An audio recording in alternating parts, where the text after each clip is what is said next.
Good morning. Welcome. I'm Bob Pace.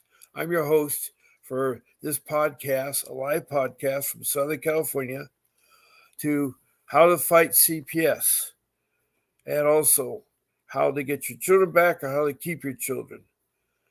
This is a very complex agency. It is put together by the federal government for the sole purpose of protecting our children from neglect and abuse and to do family reunification because they found out the best parents for children are the biological parents. I want to stress that. The best parents are the biological parents. And every family has hiccups. No one is perfect. And these hiccups can be fixed, and family reunification can be together. Right now, it seems the trend is that anytime there's an allegation, it's considered the truth. You're guilty till you're proven innocent. Also, they do extreme measures by visiting your home and taking your children without your permission. Or you give the permission because you didn't know you were given permission. But they take your children even if they're not in extreme danger. That's the part I have a problem with. If a child is being physically abused or, slammed against the wall because they cried too much or they've been disciplined, when they got, marks, they're being inactive thing, then that's the time they need to be taken away. But right now, it seems like it's a typical thing that all CPS cases are doing around the country is they'll get the allegation, and it's usually from a layperson, sometimes from a professional, and they believe it's true. And already they come to your home unannounced, knock on your door. You're hoping that you open your door to them, and they come in and they said that you've been this and this and this, or they may not say anything. We're taking your children.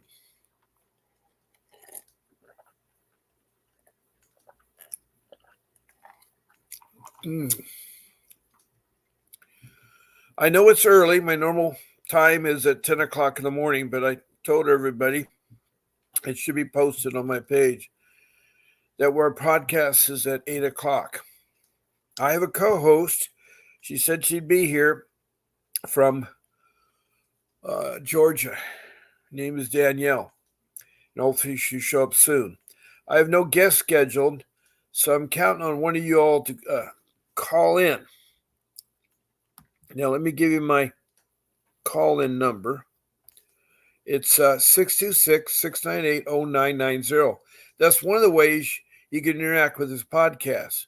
You call in, introduce yourself, tell me the city and state you're from. If you don't want to give it, that's fine. And then you want to describe your case if you have one, or maybe you have a question about CPS or how I can help you. I'm not a lawyer, but I'm a man, a loving husband, a man that's been around a long time. And the purpose of me is to give you my experience with CPS, which was awful. I had 3 children that were trafficking by CPS. You probably hear me say trafficking because that's what they do. They accused me of negligence, and they said my kids were in danger. They were in school at the time, and they had to be taken. It was so bad. My negligence was because I had my parents' belongings in my home, and I had all their belongings of 55 years of marriage, that they thought that they could endanger the children. That's how stupid they are.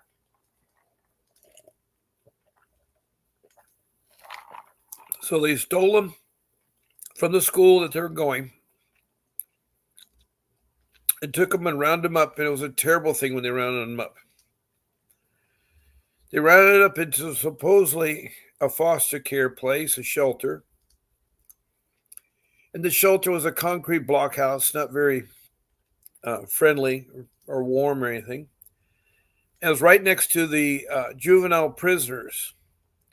They had a prison right there, a juvenile prison, where juveniles are playing in the yard next to the yard that our kids were playing in. And on top of that, playing the yard,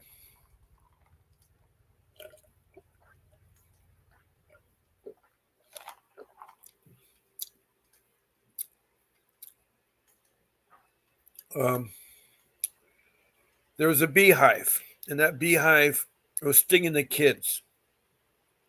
That is their idea of protection. It was overcrowded, it was dirty, the food was awful, and their idea of schooling was to read them a book, not take them to the school of origin. They don't like spending money on kids. They keep the money to themselves. And I'm talking some big money.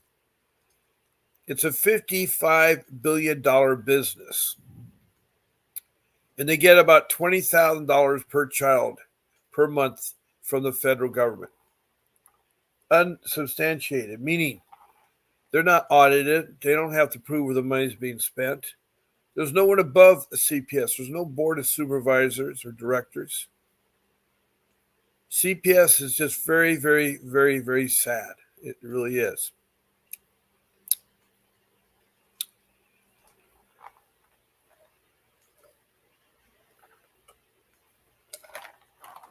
Another way you can interact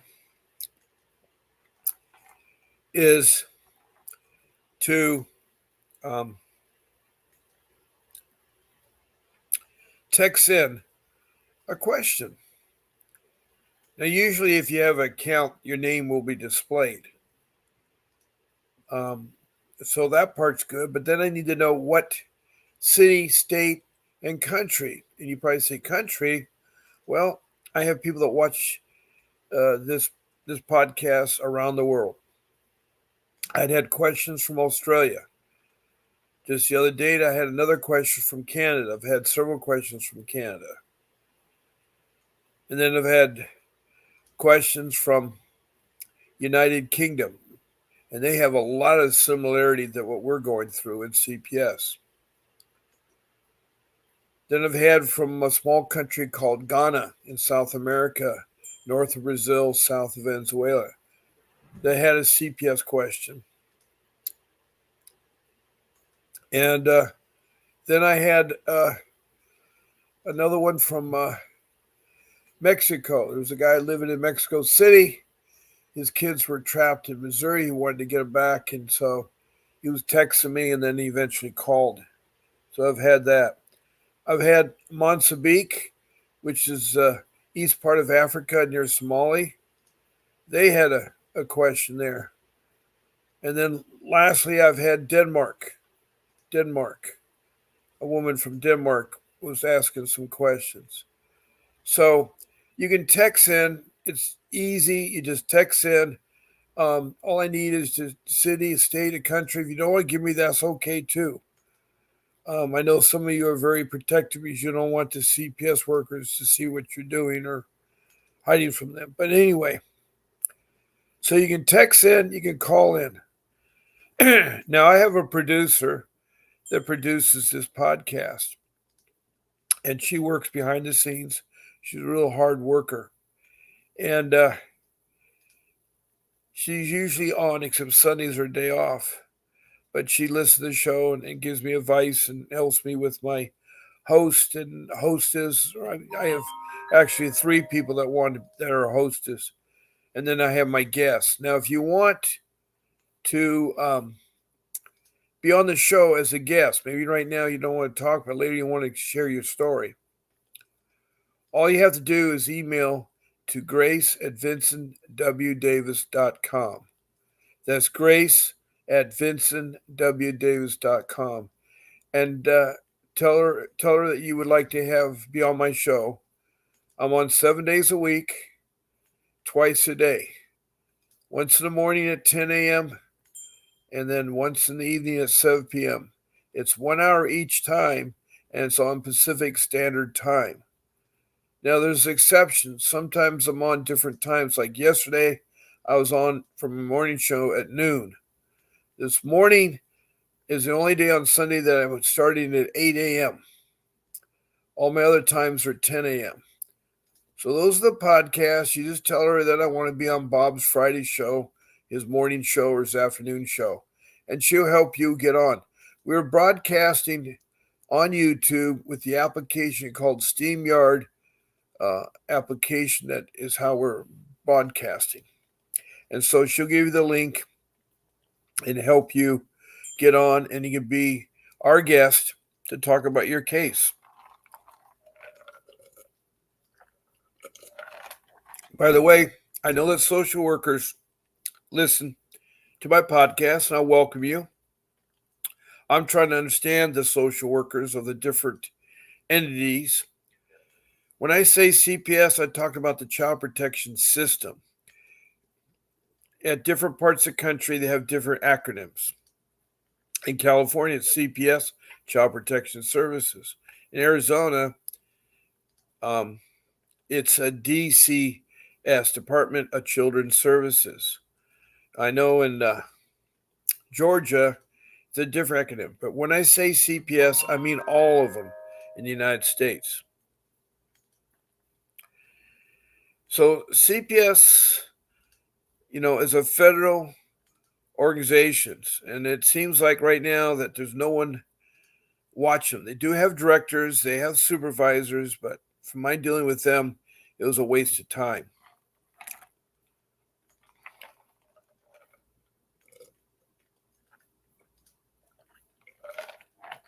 I'm really thirsty this morning. Okay, so those are 3 ways you can get on the program. Now, I want to thank Mr. Vince Davis for providing this podcast. Many thanks go out to him.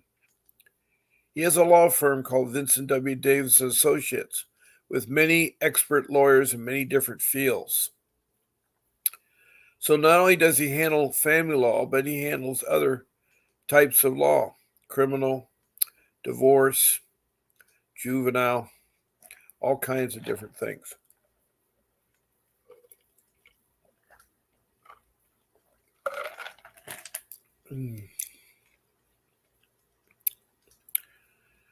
Now, he'd like you, if you have a question, to call in at 888-888-6582, and he'll try to help you. Along the bottom of my screen is a ticket that talks about consultation with Mr. Davis. And you just type in consultation with attorney Vincent Davis, CO Bob Pace, Calendly, not calendar, but calendly.com/law office of Vincent WD/Bob Pace. That'll get to his calendar, and you can set up a consultation. And I will talk to you more about Mr. Davis. He's my rule number 1. So right there is someone who's a family law attorney with 35 years experience that has fought CPS that will talk to you.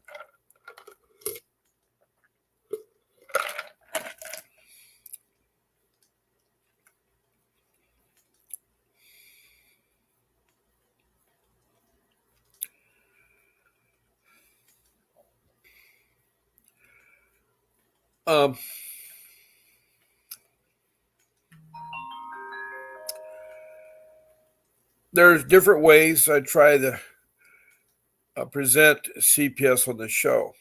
I have topics. I have a lot of topics. I have about 70 some tabs opened up and everything. And there's some of these topics that you all should look and do yourself.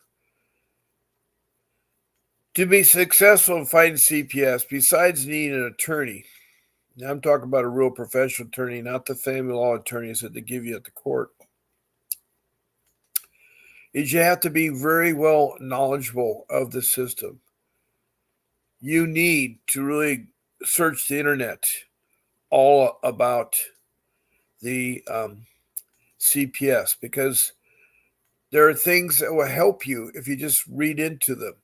The Health and Welfare Code of each state, they have different codes, will give you a vast information of what they're trying to do against you. Like in California, it's 300 and 325. There's also 344, 314. There's all these codes that talks about all these different things. And if you understand them, you'll be better off. So you got to be very knowledgeable, because in the CPS system, it's so hard to navigate. I tell everybody, CPS is like you're an Alice in Wonderland. You've fallen in this rabbit hole, and you go to all these doors that go nowhere. You have all these people telling you stuff that isn't true, and you suddenly are feel like you're caught up like Alice in Wonderland, never getting out. Never getting out. And CPS is like that. They're not transparent. They're not your friend. They lie. They're very deceitful. They use the police for intimidation, which, uh, can be very intimidating. I know from experience.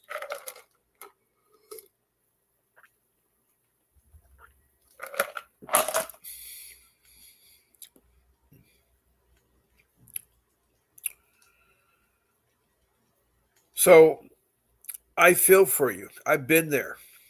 I've been doing this for about 15 years fighting CPS. 3 years I was actively involved with them where they stole my children. Yes, stole. They traffic your children. They try to do it legally, and what they're doing is illegally. It's against the law to traffic children. It's against the law to abuse the system. You see, what's so sad about social workers that I've found, and by the way, I had one on the show from Maryland. Very nice person, spoke about her program so they don't do those such of things. But then I've had 2 to 3 people from Maryland have called in and said it's awful there. So I encourage the social worker to call back or be a guest on the show. But she was really, um, I don't know. Every time I think of social workers, I can't get this picture out of my head. A picture of 8 seasonal social workers that had worked for a long time. This was in Arizona.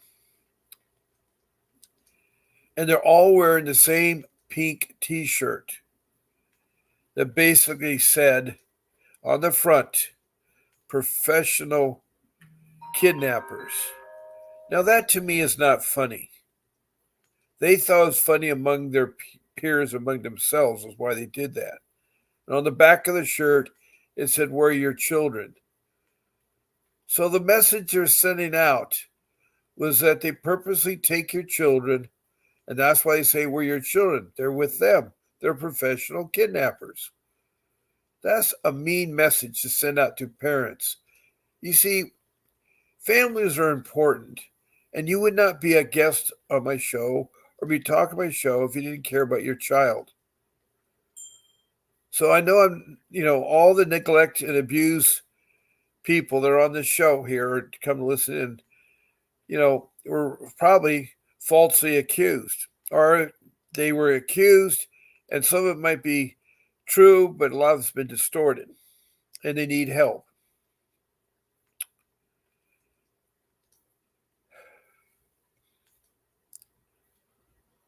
So,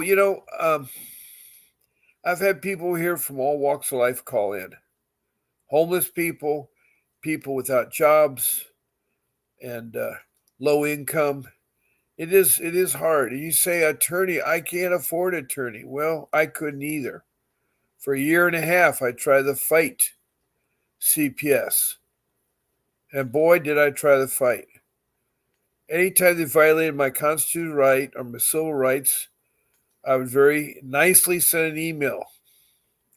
And I first tried to work up the chain, so your immediate supervisors. But it went in one ear, went out the other ear. They arranged to have meetings with managers and people that are higher up. That didn't work. So then I approached the director of CPS, supposedly the top dog. And when I finally got to meet him in his very lavish office, which is like the Taj Mahal of India or the Emerald City in the Wizard of Oz, he was dressed real nicely. But one thing I strikingly noticed was the amount of gold he had around his neck. I thought he'd going to fall over with so much gold. definitely use advertising how rich and wealthy they were. And that's the attitude that the social workers that I met or the people I've talked on here, and I'm talking about over 500 people in different states, that the social workers are strictly for bonuses and for money and to keep your children in a case open so they can collect that money. That's sad.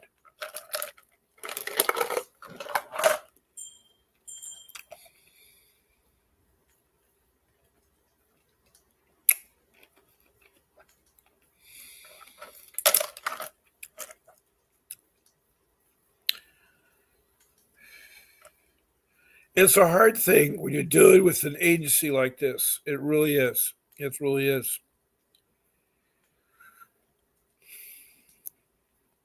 Because in my case, and I'm only relating this to my case, they've been bugging me for 5 years before they finally, stole my children. And it all, at that time, I did not know, but it was related to my family, in laws. These are lay people. You see, there's two types of uh, people that complain about CPS, or actually complain about people to CPS. They're your lay people, which are made up of family and friends and neighbors and um, other people like that. Then there are the professionals, the doctors, the nurses, the police, the school teacher, the counselor, the principal, whatever. Those professional people are mandated if they see or suspect child abuse or neglect, they have to call it in.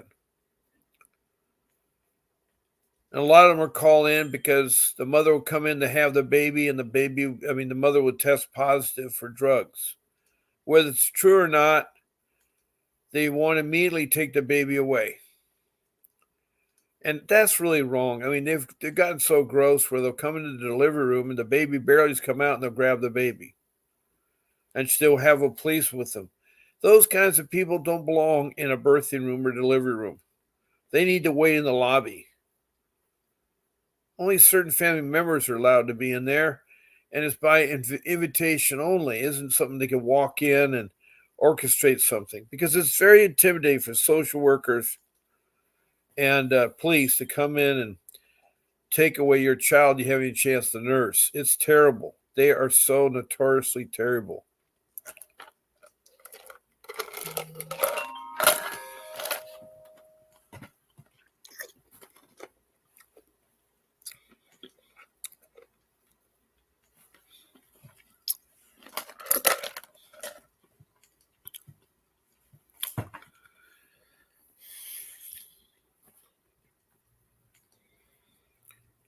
So, the CPS workers, the social workers, my social worker was a woman who had not gone to college, who had no college degree in social work, was not a clinical psychiatrist, but she was hired in to do this job of policing um, neglect and abuse and working with families. Well, I shouldn't say she working, she dictated what the family could do or not do. All her comments were when I saw her was, see my new Gucci purse. She get a new purse every week. And new clothes and earrings and eyelashes and about her BMW car. It's all because of bonuses. They somehow have instrumented a bonus where the people, work for the bonus to get rewards. It's like they don't care if they're doing stuff that's wrong. They don't care.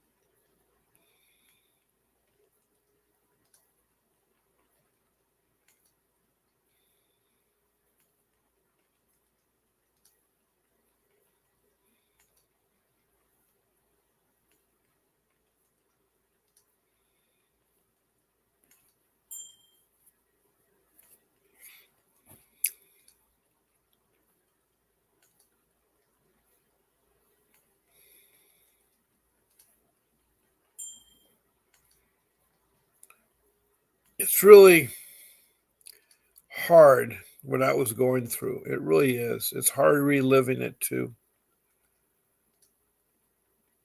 I've been married 32 years. I have a family of 6 children, 3 boys, 3 girls. I have an older group of children that have not been living with me. The last one moved out when she was 25. And now she's 36. I'm going to be this August, be 37. The oldest is in his 40s. And my firstborn is in her early 30s. They were not involved in CPS. They're not in the Ham family or anything else. But my wife were blessed with 3 younger children, who at the time were 9, 12, and 15. And as you all know how much you love your children, we'd spoil our children and so forth. They never were in danger. But we had in-laws on my wife's side that was very jealous that their daughter was succeeding and had children. They wanted to take the children. They really wanted to take the children.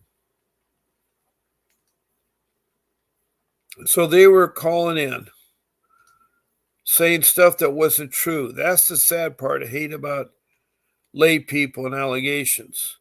A lot of times lay people use it to help with the divorce of a spouse or the take of children from the parents. It's sad. There are family members that are so bad.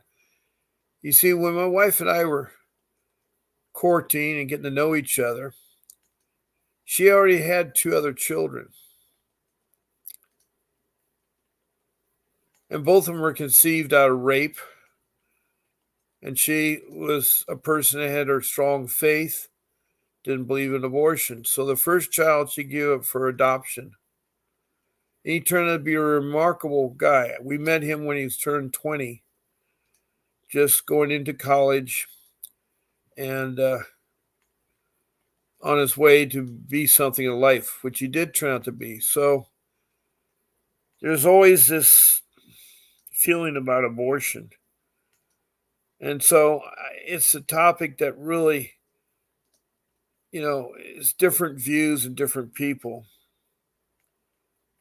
But as you can see, she's had, 2 children out of rape, turned to be good. Her second child was a date rape. Her first one was a concert rape at 15, where she was brutally held down by 2 guys. And it was so sad.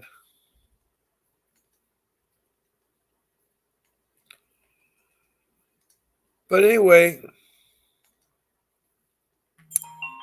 when he came back into the lives at age 20, there was one of our additional family members. The other child she had was 5 at the time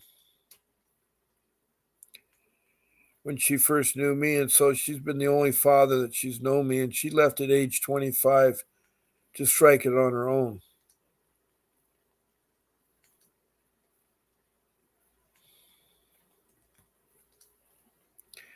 But it's hard when these allegations come in because CPS is so bad they believe everything they hear.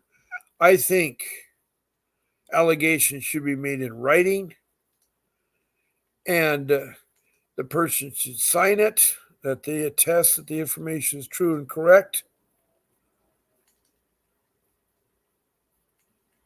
And it can be kept confidential at the moment, but if it turns out the stuff they're calling in is false, that information should be turned over to them to file a lawsuit against them because that's wrong. It's wrong. So many of lay people are calling in a CPS because they like the neighbor's loud barking dog, they like the neighbor's yard encroaching their yard, or it's a husband or a wife protecting the other because they want to get custody of the children. It's sad when they abuse this system. It's sad that social workers don't spend enough time to investigate. When they get a complaint, they have to, within 24 hours, start the investigation. Then they have up to 45 days to complete the investigation.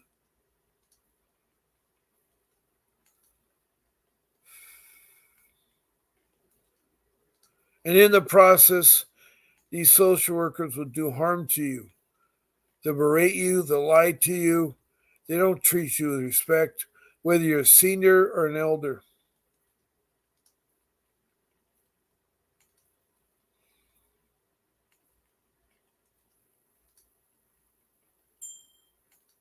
It's a hard thing to talk about this because it hurts so deeply that a government agency that you would trust is so corrupt. They're so corrupt.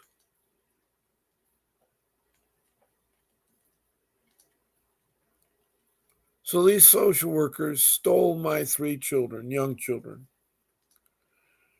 And they, in the process of going through the hearings and the trials and so forth, the social worker wanted to take a retaliation because she was on the stand and she was trying to support my wife's sister adopting the kids. And we didn't want that to be, and it's for weird reasons. But anyway, she lied underneath oath and she was guilty, the social worker.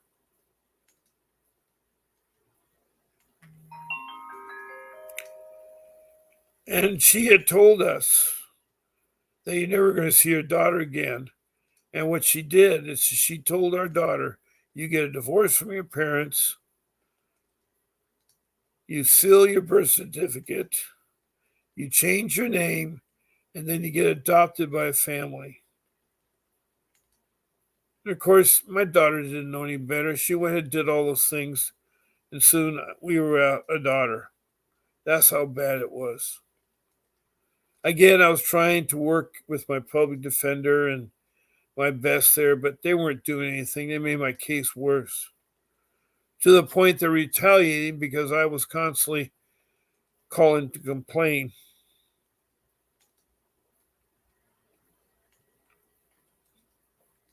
Hmm. That happened in 2015 at age 65. They were taken from us. And 3 years later, in 2017, in December, our children were returned to us.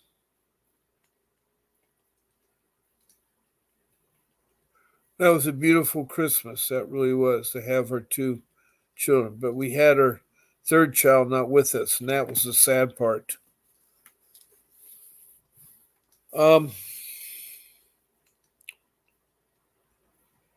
My case was a bad one.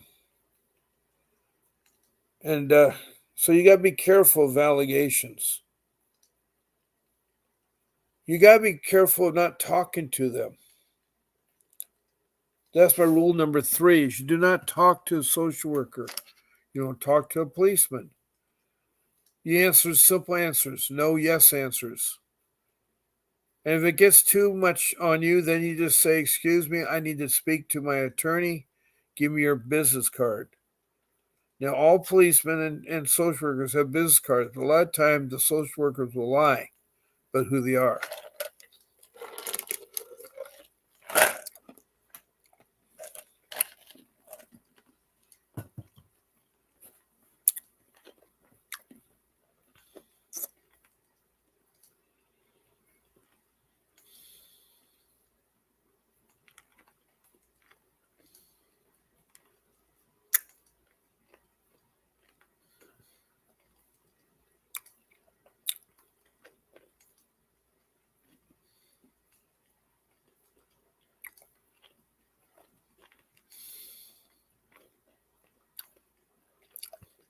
So they take your children, they put them in foster care.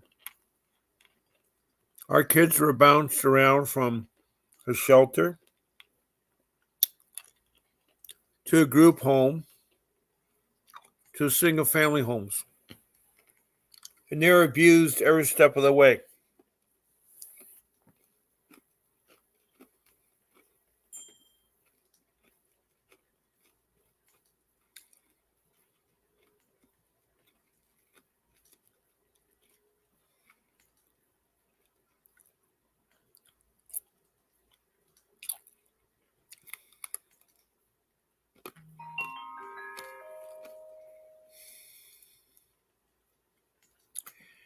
You're probably wondering why I pause a lot or think. And it's only because I'm trying to be careful what I'm saying because it hurts. It hurts to talk about my case, still to this day. And I should get into rule number one. And rule number one is you get yourself a professional attorney. You're probably asking, I can't afford one. Well, don't think about money for the moment. Think about your family, how so much you want to get them back, about your kids you love. I tried for a year, to fight CPS without an attorney, but it got worse and worse and worse every step of the way.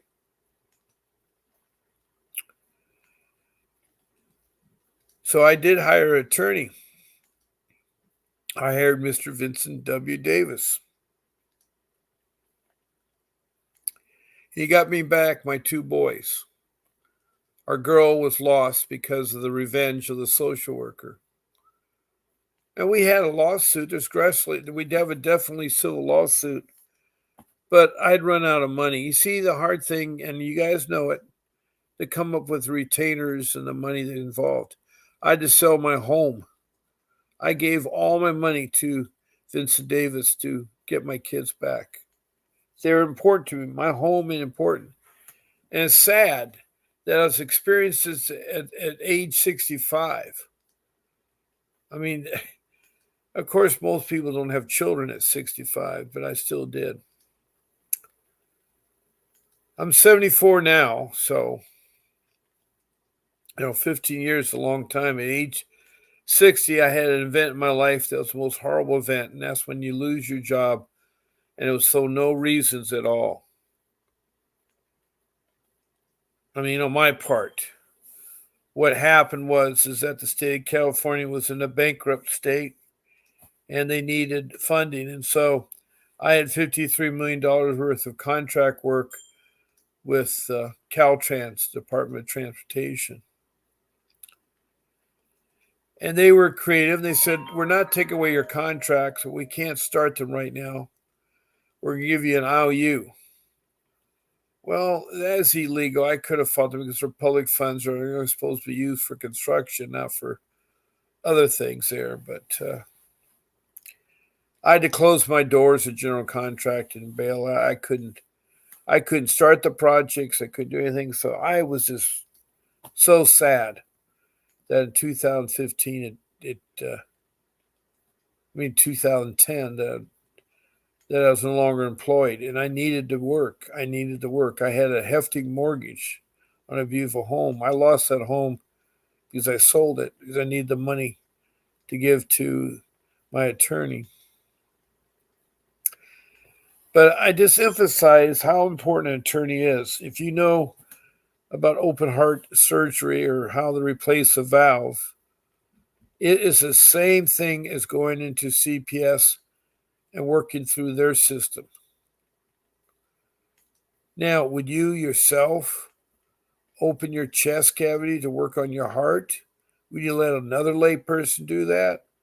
Or, would you let a auto mechanic do the surgery? No. You're going to get a professional person that's worked in that area. And that's what I'm describing of Vincent Davis. He's a 35-year or older. I mean, not his age, but how many years he's been doing it.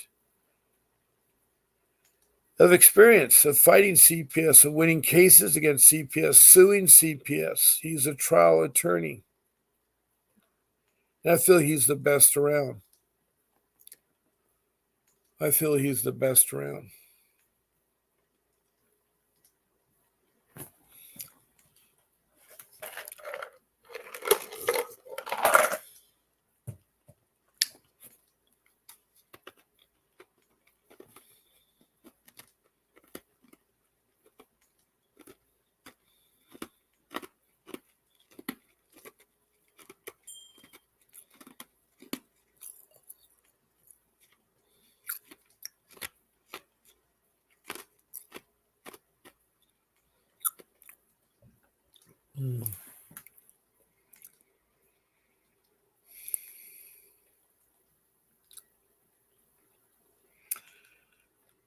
So you should call him and set up a time to talk to him for a consultation. Now, people ask me, how do you find good attorneys? Well, it isn't easy. What you do is you go to the internet and you type in your city,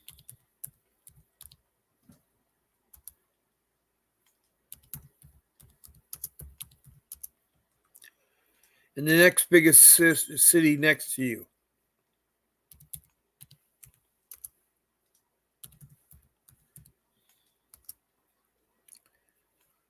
Then you type in family law.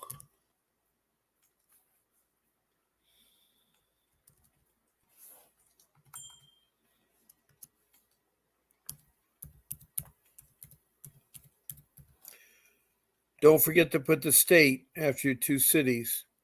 Then family law.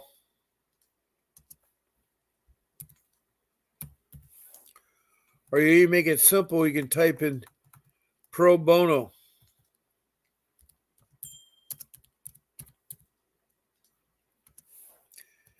Family law attorneys.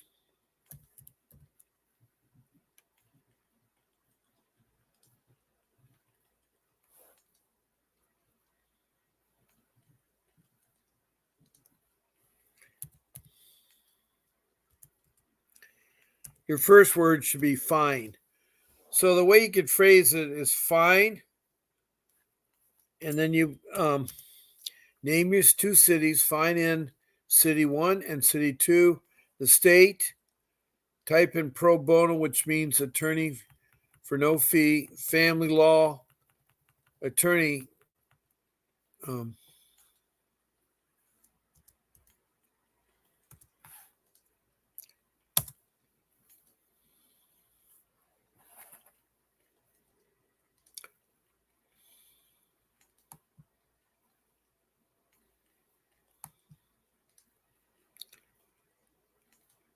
And you'll get a list of attorneys.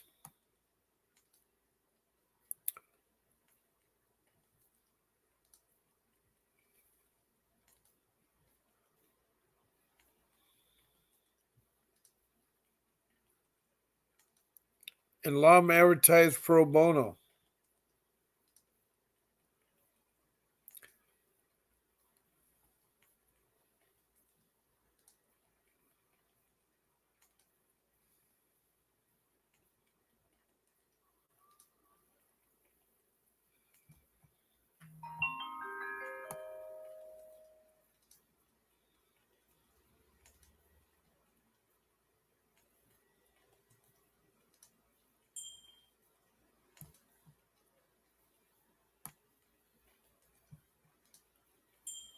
And from that list of attorneys, you need to pick 10 of them that sound good to you that you'd like to talk to. Because what you're going to do, here's one, just an ad here by Thumbtack, the 10 best affordable attorneys. And there are lots. So there's tons of pages.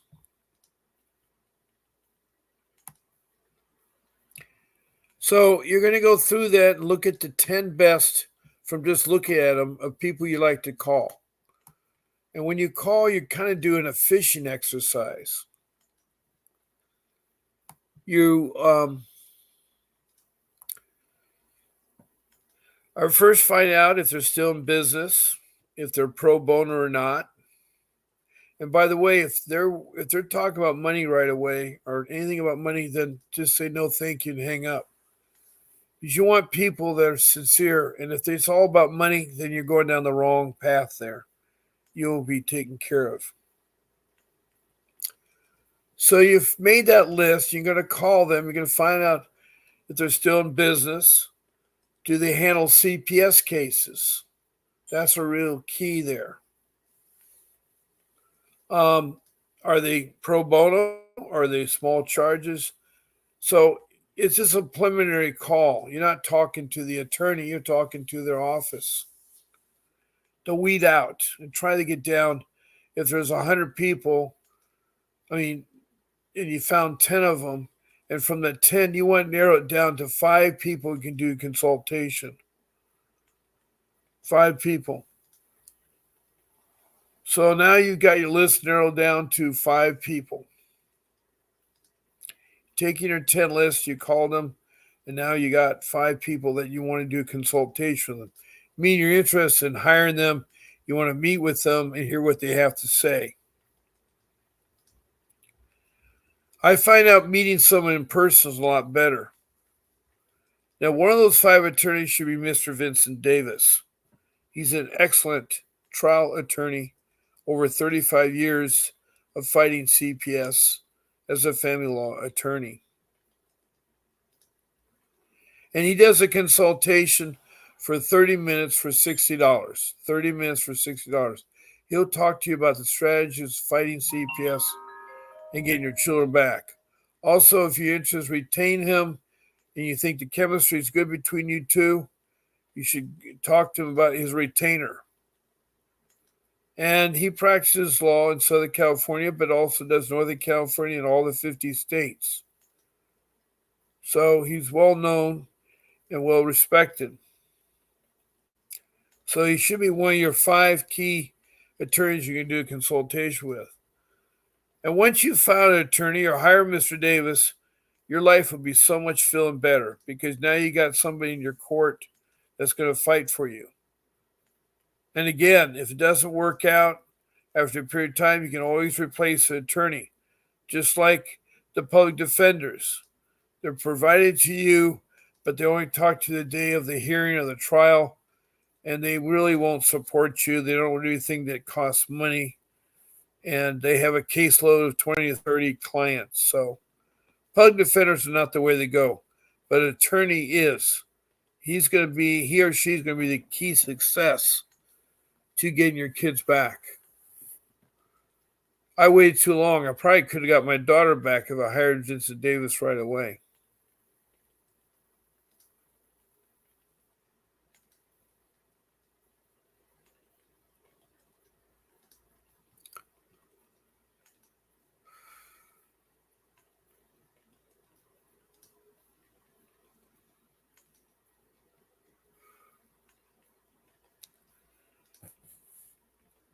So it's important that you get that attorney. And after your 5 meetings or 5 consultations, you should know in your heart who you like to hire or who you like to have pro bono with. Chemistry is a very important part. You want somebody not only a fighter, but do you have chemistry with this person? Or are they just after your money too? That's another thing you got to be careful about. If they try to force you or ask for money and stuff like that, then don't hire them. They're not. That's a key indicator that they're only doing it for the money. You need someone who's doing it because they know that they can defend you and you got a solid case.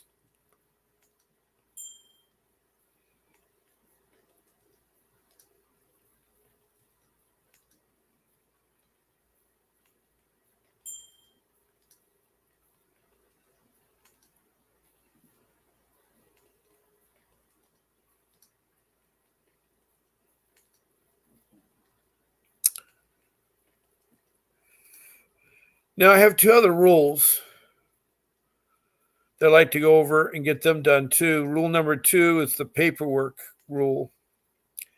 And that's something I didn't do, and I wish I had, because as your case goes along, you have all kinds of things to keep track of. So it's best to get a 3-inch 3-ring binder and stuff it full of paper, like 500 sheets of the fit. I don't know, 100 sheets, where it is. And then you want to get a package of tabs, dividers. And you want to get, let's say 5 tabs, 6 tabs, whatever it is.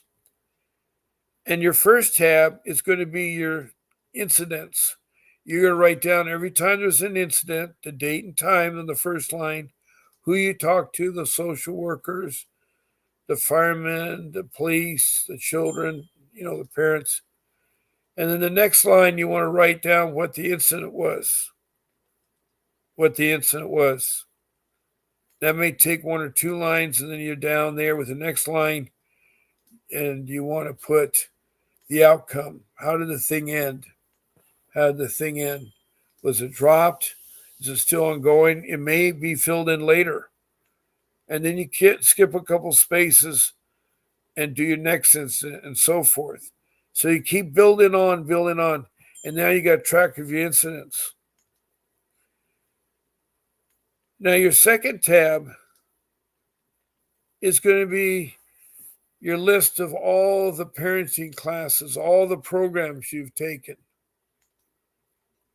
and also all your medical visits and your drug screening tests and those kinds of things. That's what the second tab can be used. And you can put all the paperwork. Make sure you have copies of everything you do, because you may have to enter it in the court yourself.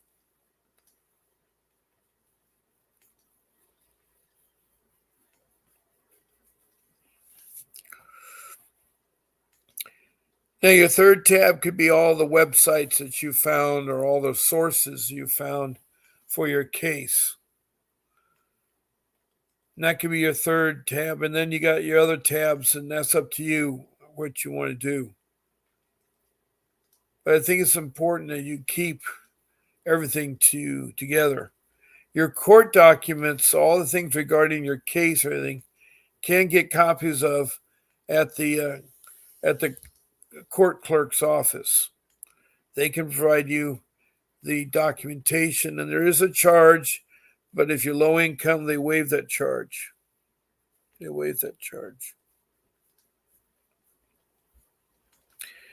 And there would be things like your case plan in there, and everything you've entered into court will be there. Everything you've entered.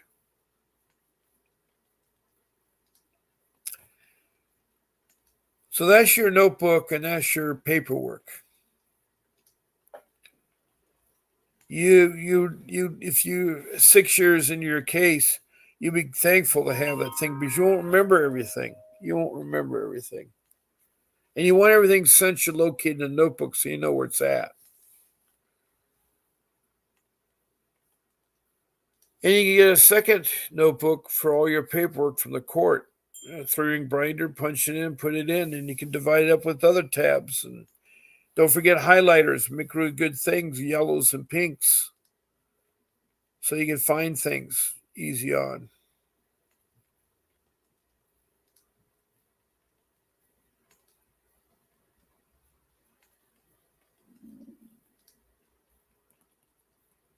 So that leads me now to rule number 3. And it's so important. That's the one you don't talk to social workers. That's the ones that you don't talk to the police either. You see, they're going to want to take your child, and the social workers will want to bring the police because they know that some parents are very excited. Don't blame them.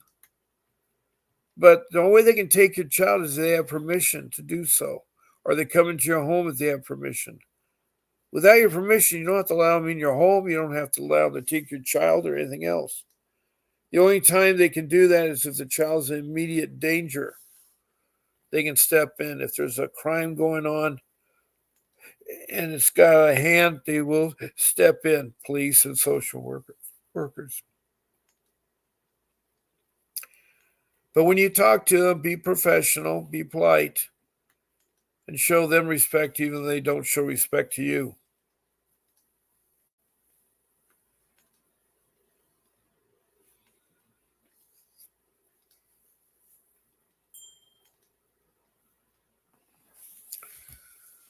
So the answer to social workers when they say, "Hi, how are you?" You don't need to tell them, "I'm fine. I have a hurt or something." You just say yes, no answers.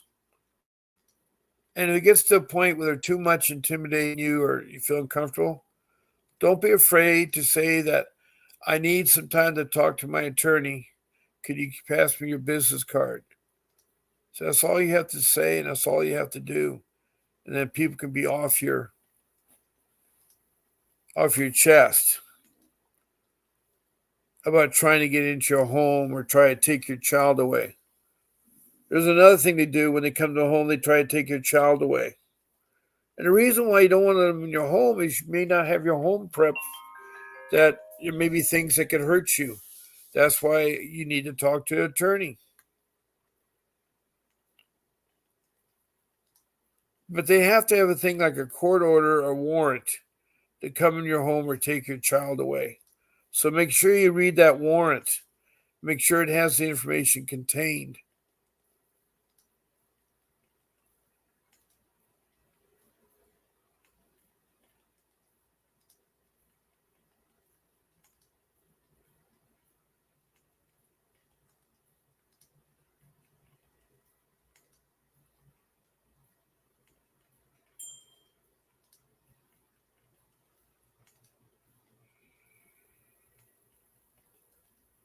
So if they have a court warrant, look at it closely. It should say the name, who they're accusing, and what the allegations are, and what time and date they're supposed to be at your place, and what they're supposed to do.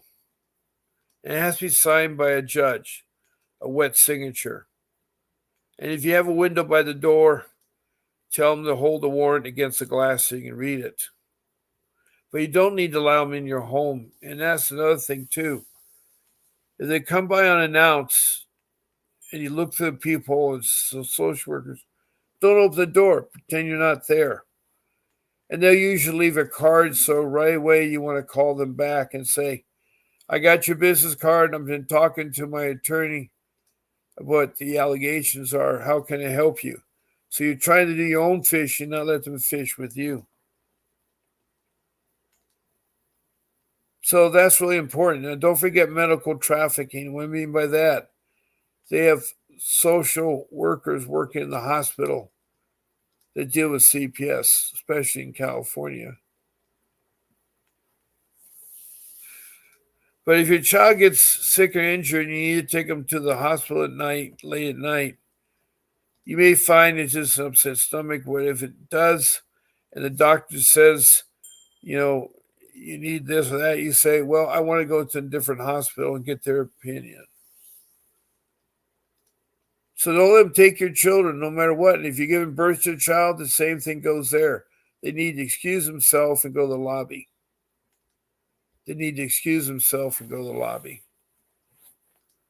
So I pretty much covered my 3 rules as I do every one of my show. I had hoped we had some people here to talk. Wait a minute, I got 2 comments that just came in. Let me see who they are. Oh, hi there. Get Aid Israel. Okay, Gil from Austin, Texas. I finally got my $60. Is the attorney available on the weekends? If not, Mondays works anyway. Yeah, hi, Gil. Aid Israel. There's that ticket for his calendar. You can check his calendar.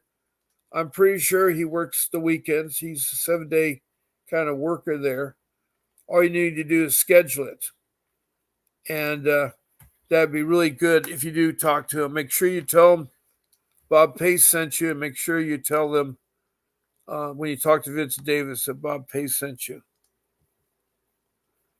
Now, Carrie Lester says that she's from Fayette County, West Virginia. Wow, you're about the 5th person from West Virginia. My case is now closed, but I lost 2 of the kids for 5 months and my middle child for a year because they found drugs in a locked building on the property next to mine. That me nor my children ever went on. I never failed a drug test. I'm self-employed, plus I have a full-time job. We still have PTSD from these people. I'm so sorry to hear about that, Carrie. And I want to thank Gil Aid and Carrie Lesser for texting in. But my time is up and I must go. But please call back again tonight at 7 or text me tonight at 7 or be on my show at 7 o'clock. I love to have you. I want to thank you to all my listeners and all the thumbs up and hearts and emojis that you gave me. I don't want you to forget your children and keep fighting for them. It's so important that you don't give up. Keep fighting for them. God bless you. And this will end my morning show. This is Bob Pace signing off.